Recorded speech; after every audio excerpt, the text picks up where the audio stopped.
За сайн байцгаана уу? Монбифийн фермийн дарга мөнх жаргал байна. За тэгээд би та бүхэндээ одоо манайх 100 хоногийн турш одоо хэрхэн үхрээ тэжээдэг талаар товчхон мэдээллийг хүргэе.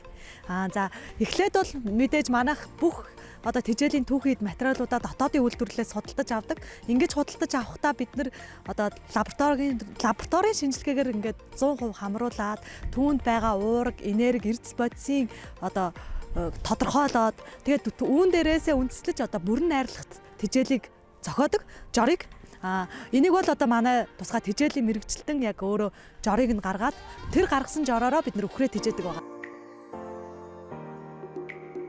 Ингээ хүлээж авсан үхрээ бид нэр эхлээд 15 хоногийн турш энэ тусгай жорийнхын тэжээл дасгадаг.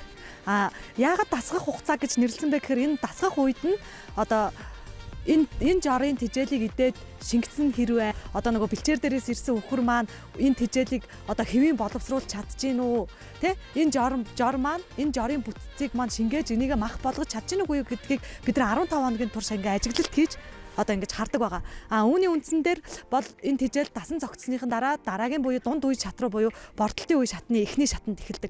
За энэ үед бол одоо тэжээл дасан энэ манай одоо боловсруулсан тэжээлийг одоо шингээж бүрэн шингээж түүнийхээ одоо энергийг махандаа зарцуулдаг болсныхын дараагаар бид нэр дунд үед нь оруулж ирдэг. За дунд үе дээрээ ингээд 45 хоног үргэлжлэн энэ хугацаанд үхэр маань энэ үед яг эрчимтэй жин авалт нь эхэлж идэг.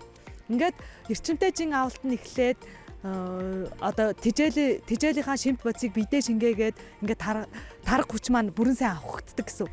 За мөн үүний дараагаар бортолтын төгсгөл үе маань 35 хоног явна. Энэ үе нь ямар учиртай вэ гэхээр илүү одоо энерги, уурга бодисын илүү нэмэгдүүлсэн тэжээл буюу хүчит тэжээлээ илүү ихсгсэн тэжээл байдаг. Энэ үед өхөр маань одоо илүү ингээд бүр ингээд тарга твэргээ авч чадах хамгийн дээд хэмжээгээр ингээд авдаг гэсэн үг.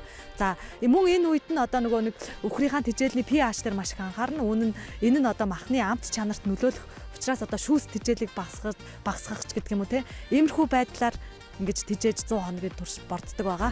Гарал үүсэл тодорхой, баталгаатай, эрүүл ахуй шаардлага хангасан эрүүл хүнс Монбиф.